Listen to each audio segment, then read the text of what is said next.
My name is Beth Green, and I'm really excited to be here today to tell you a little bit about what I think about 21st century education, my role in that, and how I think we need to kind of modify the educational system to fit the at-risk student in the 21st century. I've been a teacher for 6.5 years now.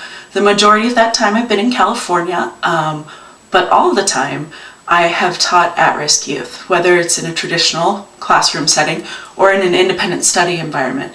I've always been drawn to what people would call the at-risk students. Now, I think traditionally people classify these students as the ones who are like the bad kids, or the ones that are pregnant, got kicked out of school for fighting, just couldn't get along with anybody. And I don't think that to me is what an at-risk student is.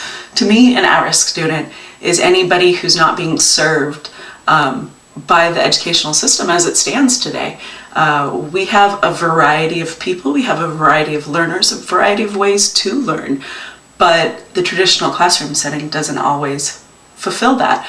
I think just like not all students fit into that same peg, I as a teacher wasn't fit for the classroom. I felt like I couldn't get every single student in my class to succeed. I couldn't push them to that next level because there were just so many. So when I moved to independent study and I could work one-on-one with students, I realized how much more I could do with those students that needed that help and weren't getting it in a traditional setting. So to me, an at-risk student is just somebody, anybody who for whatever reason is at risk of not completing school. And school has become so important for us because that's what gets you a job. But that's not all that employers are looking for anymore. In the 21st century, we're in this technological age. We need to teach students to be a part of that technological age beyond just texting their friends. We need to use the information that's out there in the internet and the tools that are out there in technology to really make 21st education become something that's serving their needs. School used to be modeled around farms, and students had summers off so they could pull in the crop and plant. But nowadays, there's not that many farmers. There are a lot of people that have to work with computers every single day, have to take that information and make new things from it. And so I think that's what education needs to be. As an educator, I can use a couple different tools, many actually, to make this happen.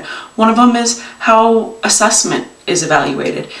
Giving project assessments where they can explore their interests while they're exploring the information makes a huge difference. Like, for example, when I wrote science curriculum, I would have students design a MySpace page or a Facebook page for a famous scientist, maybe Watson and Crick, and they could be friends. You know, it's silly, but they still have to know the information, and it's something that they're interested in. I also designed web quests where students go and do research through a guided internet search. This way they're learning what valid and reliable sources are. I think education nowadays needs to come to the students. We need to be able to use tools like YouTube to record videos, lessons, especially math. That's such a difficult subject to teach yourself, that I can do a lesson and show examples, and a student can then take that information and proceed in their assignments by themselves. So I think there's a lot of different ways that we can bring education into the new century, into the new millennium, collaborating with our colleagues and our coworkers, but really keeping in mind that we have to make education valid. We have to bring it into the now, and we do that. We grab their interest, we make them want to learn, and we make them capable of being lifelong learners. And that is when you know you've done your job right. Thank you for listening.